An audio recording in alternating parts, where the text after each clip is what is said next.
Өнөр эртнээс уламжлалт нүүдлийн мал аж ахуйн эрхлэн ирсэн өнөөгийн Монгол улсын эдийн засгийн гол тулгуур баазын нэг бол мал аж ахуйн салбар. Жил ирэх тусам мал сүргийн тоо толгой өсөж 2016 оны жилийн эцсийн байдлаар ихэд Монгол улсын мал сүргийн тоо 61 саяд хүрсэн сайхан үзүүлэлт байна. Мал усхийн зэрэгцээ бэлчээрийн талхагдал үүсэж хомсдол бий болж байгаа нь нууц биш. Тэгвэл энэ бэрхшээлийг баг боловч хөнгөлж цэгцлэхээр олон улсын байгууллагууд тусламжийн гараа хэдийн сонгож эхэллээ. Тэдгээрийн нэг бол Швейцарын хөгжлийн агентлагийн ногоон алт төслөвлээ. Ногоон алт төслийн хамт олонны судалж олсон нэгэн дэвшил бол Монгол орны бэлчээрт ээлтэй мөртөн амьдын ашиг шимэндэртэй тэмээ, сарлаг зэрэг мал сүргийн тоо толгойг өсгөх, тэднийг хамгаалж ашиг шимийн улам нэмэгдүүлэх гэсэн гаргалгаа байлаа. Энэхүү ажлын хүрээнд Монгол улс тан Яман сүргийнхээ тоо толгойгоор 1-р, Тэмээ сүргийнхээ тоо толгойгоор 2-р, нийт мал сүргийнхээ тоо толгойгоор 5-д нэрмлэгддэг Баянхангар аймгийг сонгон авч 2013 оноос хойш төсөл хөтөлбөрөөр эхлүүлээд явж байгаа юм. Ногоон алт төслийн хамт олон энуудад Баянхангар аймгийн Баянговь суманд говийн бүсийн 7 сумдын тэмээлжтийг хамруулсан зөвлөгөөнийг зохион байгуулсныг үзэгч та бүхэнд өргөн төлөвлөж байна. Таалал авах.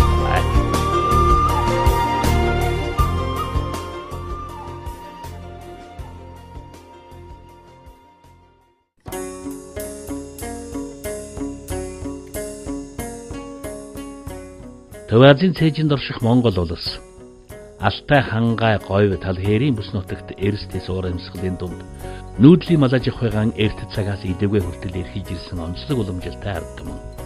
Тиймдээч Монгол улсын эдийн засгийн гол тулгуур багны нэг ихэнх хэсгийг мал аж ахуйн салбар бүрдүүлдэг юм. 2016 оны жилийн эцсийн байдлаар Монгол улсын мал сүргийн тоо 61 саяд хүрсэн. Энэ нь өмнөх оныхоос 9.9% буюу 5562 толгой малаар өссөн үзүүлэлт гарч байгаа юм. Эдийн засгийн гол тулгуур баазын нэг мал сүрэг өсөн үржинэ гэдэг сайн хэрэг сайхан мэдээ. Гэлээч мал өсхийн зэрэгцээ бэлчээрийн хомсдол, цөлжилт, хурдтай өсөн нэмэгдэж байгааг судлан тогтоосон байна. Тиймээс одоогийн бэлчээр ашиглалтын горимыг сайжруулж, нутаг нутгийн бэлчээрийн онцлогт зохицсон хор хохирол багтай мал сүргийг ашиг шимийн үнэлэмжийг нэмэгдүүлэх тал дээр анхаарах шаардлагатай гэдэгт ногоон алт төслийн зүгээс санал нэгдэж ийм гаргалгаа гаргаж байгаа юм. Говь нутгийн бодсоо голлсон ундны ус хомс бэлчээр нутагт зохицсон ашиг шим өндөртэй атлан бэлчээр нутагтан ээлтэй тэмээг онцлон нэрлэж түүний амьдын ашиг шим ноос сүүгээр нь дэлхийн зах зээлд өрсөлдөхүйц бүтээгдэхүүн гаргаж авах боломжуудыг малчдад таниулах. Малчдын хэсэг бүлэг оршоо байгуулж бэлчээрийн бүс нутгийн хамгаалах зэрэг ажлуудыг зохион байгуулж байна.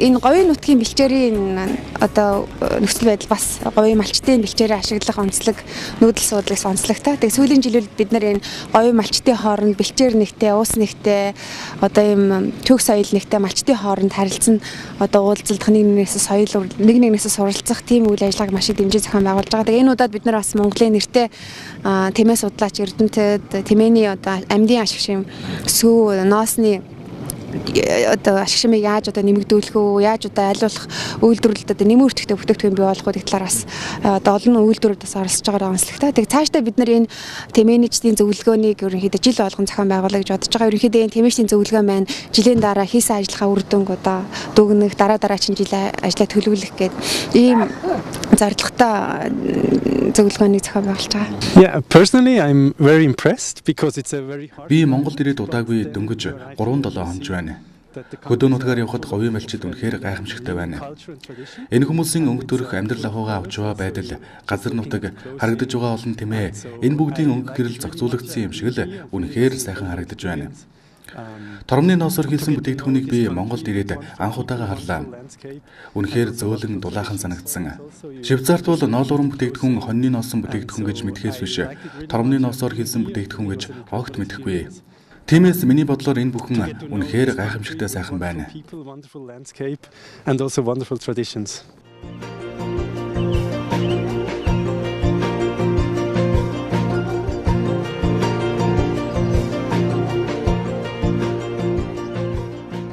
Зөвлөгөөний гол зорилго нь Баянгар аймгийн Говийн бүсийн 7 сумын малчдын хооронд нь уулзуулж туршлага солилцуулах. Ус цэг бэлчээр нутаг нэгдлийн сумдын хооронд хамтын ажиллагааг дэмжих, ахмад туршлагатай малчдын тэмээ маллаж ирсэн болон бэлчээр нутгаан хэрхэн хамгаалаж ашиглаж ирсэн туршлагыг залуу малчдад сонсгох. Түүнчлэн өвлүүлэх боломжийг бүрдүүлж өгөх оршиж байна. Зөвлөгөөний үеэр хамгийн чухал хөндөгдөн яригдсан асуудал бол энэ нутгийнхны багтлуулсан ламын гэгэний улаан тэмээний үржилсэлэгц цаашид нэг малаас авах ашиг шимийг хэрхэн нэмэгдүүлэх, түүхэд бэлтгэлийн чанарыг хэрхэн сайжруулах тухай асуудал байсан юм. Ламын гэгэний улаан тэмээнд галбын говийн улаан, ханын хэцийн хүрэн зэрэг бусад омгийн тэмээтэй харьцуулахад сүүний гарц сайтайгаар давуу чанартай. Тэмээчид сүүлийн жилүүдэд тэмээнээс авч болох ашиг шимийг бодолцохоосоо илүүтэй хурдны чиглэлд нь анхаарч хавтгаа буюу зэрлэг тэмээтэй нутгийн тэмээгийн эрлийцжүүлж бэсрэг тэмээ гаргаж авах болсон нь их говийн заан болсон тэмээн сүргийн бүтэц ашиг шимэд магадгүй сөргөөр нөлөөлж болох сул тал үүсэж байгаа юм.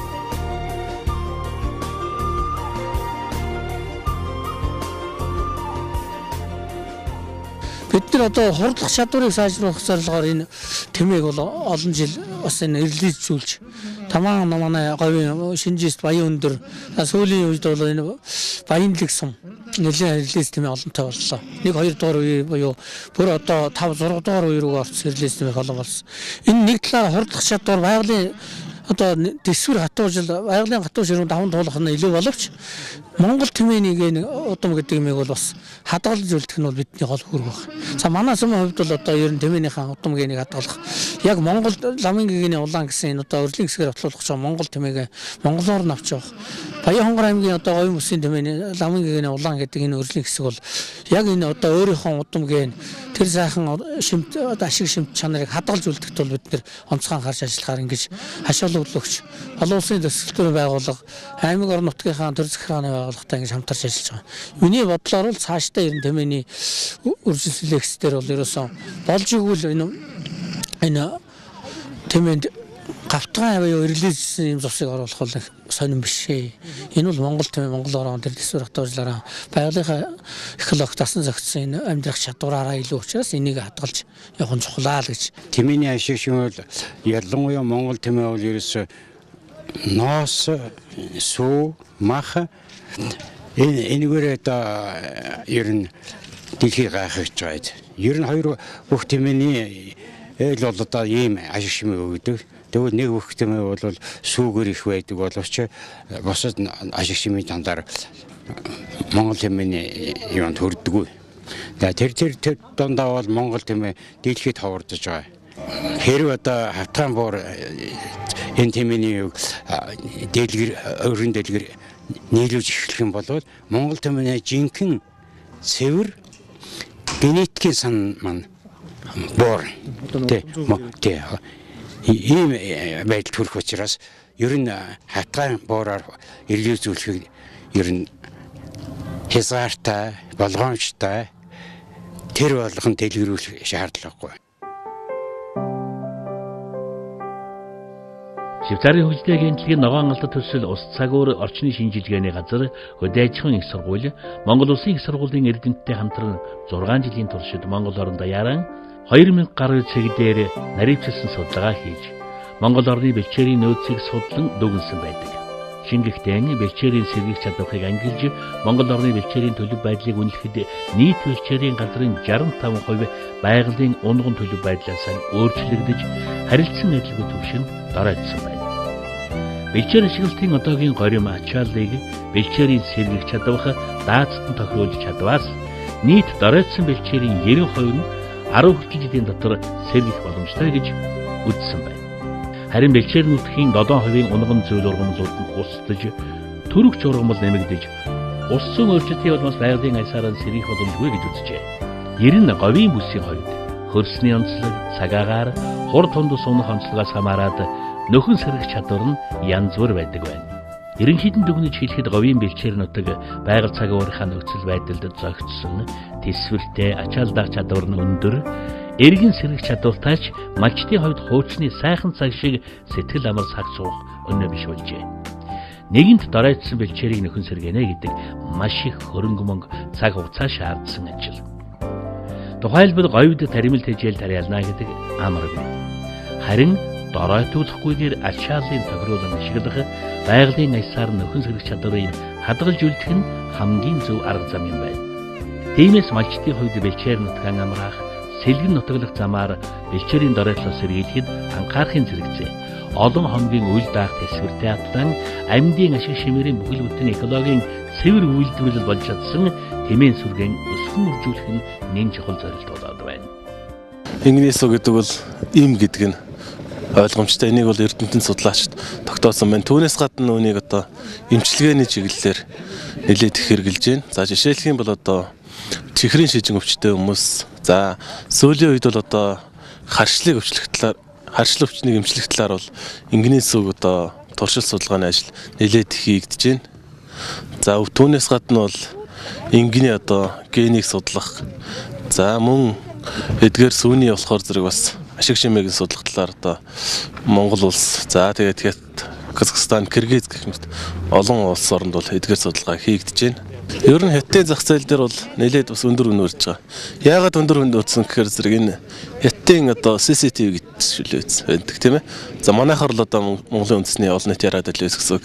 Энэгээр болохоор ингнэс үүний ашиг шимийн тухай тийм баримт тэтгэн гарсан 2009 онд. За энэ үеэс эхлээд бол ингнэс бол одоо гайхамшигтай гэдгийг одоо хүмүүс мэдсэн. За ингээд ингнэс үг бол одоо нислэг тэргээр зөөж өгж шүү дээ хүмүүс.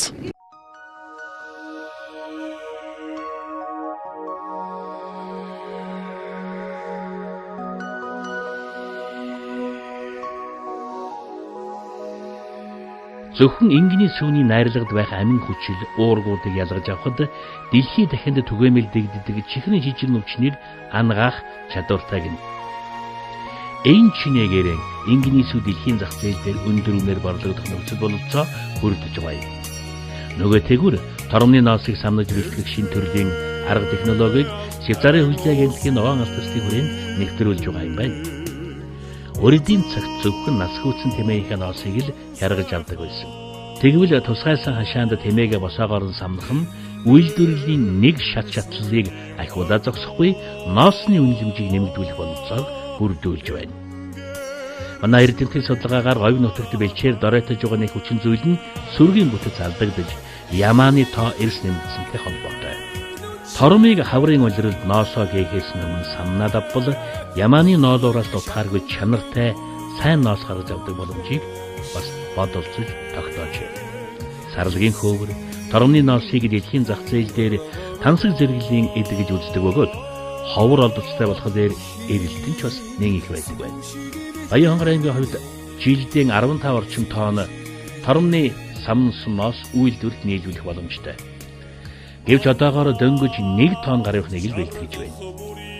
Зах зээлийн аншаар тооцвол 15 тонноос 200 гаруй сая төгрөг болно.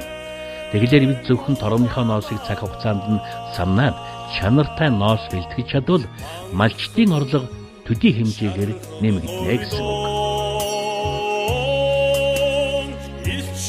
Бид нар ямааны ноолуурыг бол яг самнаж бэлтгэдэг учраас үйлдвэрлэлийн гарц өндөр, дээр нь бас чанартай түүхийд бэлтгэдэг. Гэтэл нөгөө тэмээг хяргаад бэлтгэждэг болохоор яг тэр нөгөө тэмээний ноос дотроо их хялгас ихтэй, хог шороо ихтэй ингэж бэлтгэдэг. Тэгээ бидний мөн ногоон алт төсөл бол өмнө Мерсикорын төсөл эднэр бол сарлагын өврийг тэр самнаж бэлтгэдэг тийм систем рүү оруулсан. Тэгэхээр бид нар ямааны ноолуурыг самнаж бэлтгээд боломжийн түүхийд бэлтгэдэг. Ширүүн догшоо авиртай сарлагыг ч гэсэн тэгж бэлтгээд байгаа юм чи.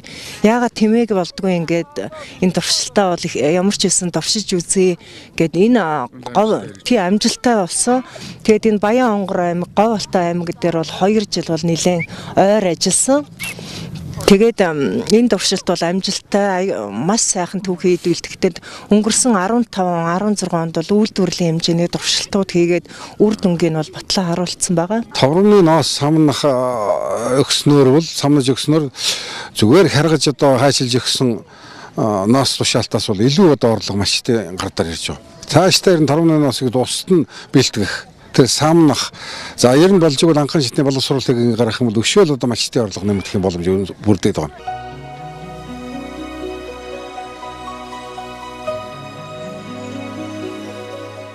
Говийн сумдад малын тоо бэлчээрийн даацаас 2-3 дахин хэтэрсэн байгааг орон нутгийн удирдлагууд онцлог хэлж байна.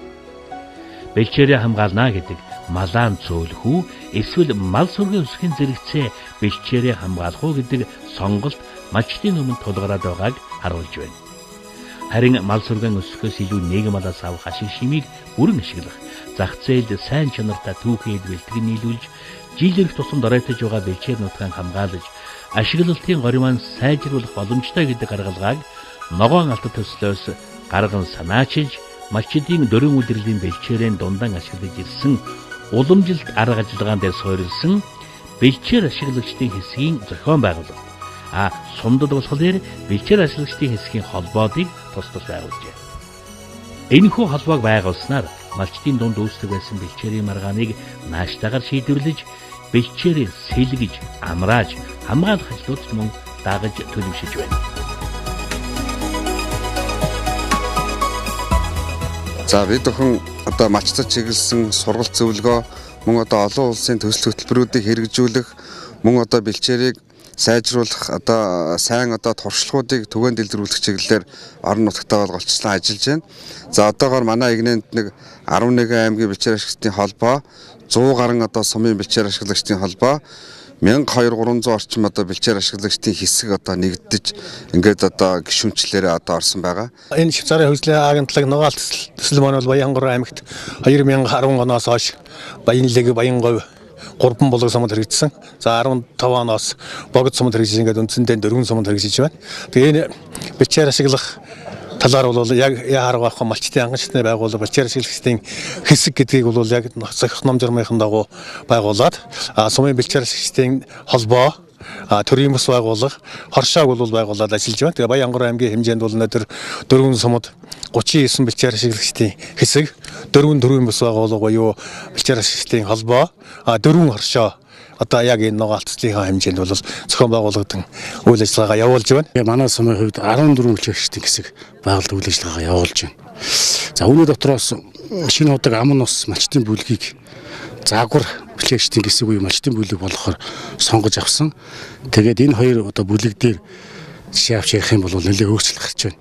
Энэ хоёр бүлгийнхэн маань сайхан ярилцаад төрөм журмаа гаргаад тэгээд одоо нэгэн зэрэг одоо 6 сарын 1 гэхэд одоо малчин өрхөд маань нэгэн зэрэг цуныгаа хотод гардаг. Ингээ малан таагалуулаад намар одоо нэгэн зэрэг 11 сарын 10 гэхэд өвлжөөндөө буудаг болсон. За ингэснээр бол маш их ялгаа ахиц гарч байгаа. Хоёрдугаарт энэ өрхөд нийлээд малынхаа тоо толгойг бас тохиромжтой хэмжээнд барья. Ялангуяа ямаан сүргийнхаа тоо толгойг одоо хэмжээндээ барья болж игэл одоо цөөрүүлэх гэсэн бодлого гарч байгаа.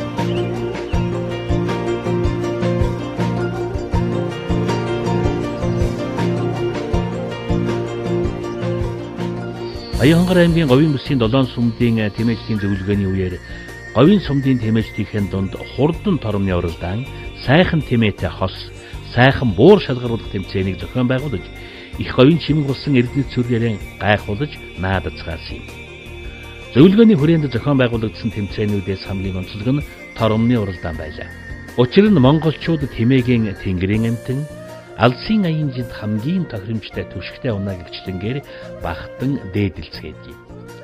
Тэмээг нэг настай буюу торон болох цагаас нь эхлэн гуйлж, унлаг эдлэгэнд сурган, сайхан инг болох их усүрийг нь тавьдаг учиртай. Энэ чүүднээс тэмээжлийн зөвлөгөөний үеэр торомны уралдааныг зохион байгуулж, зөвлөгөөнд оролцохоор ирсэн нийт тэмээжтэй болон зохион байгуулагчдыг цэнгүүллээ.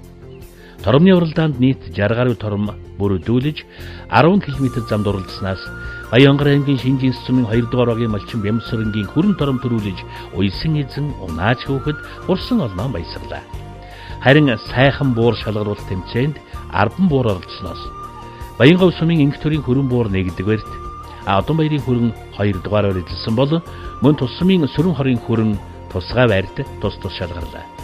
Харин сайхан хосын тэмцээнд Баянгор сумын Сарод Нямсрын нар төрүүлж үлзий бүрэн оюун бэлгнаар удаарлаа.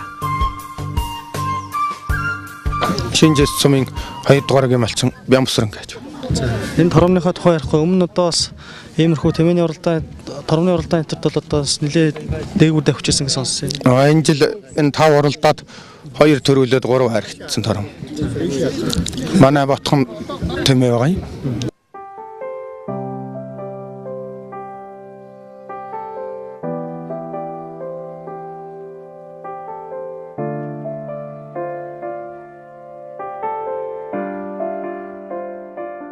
Овийн бүсийн тэмээчдийн зөвлөгөөнөөс гарсан гол шийдвэр бол нийт оролцогчид санал бодлоо солилцсны үндсэн дээр аймгийн хүнсгэд аж ахуйн газар Овийн бүсийн Баянговь, Баянлэг, Богд, Шинжинст, Жинст, Баян цагаан, Баян өндөр сумдын засаг даргын тамгын газар бэлчээр ашиглагчдын холбоо хоршоод малчид хамтраад 2017 онд сум бүрт хэрэгжүүлэх ажлаар нэгдхэн зөвлөмж гаргасан явдал байлаа. Энэхүү зөвлөмжөнд торомны самнсан ноосыг малчдын байгууллага бэлтгэж зах зээл гаргах, харин доройтсон бэлчээрийн нөхөн сэргээх, талхагдлаас өрчлөн сэргийлэх зорилгоор малынхаа тоог бэлчээрийн даацдан тохируулах, сүргийн бүтцийн зохистой харьцааг барих, нийгмалаас авах ашиг шимийг дээшлүүлэх зэрэг 13 асуудал тусгагдсан байна.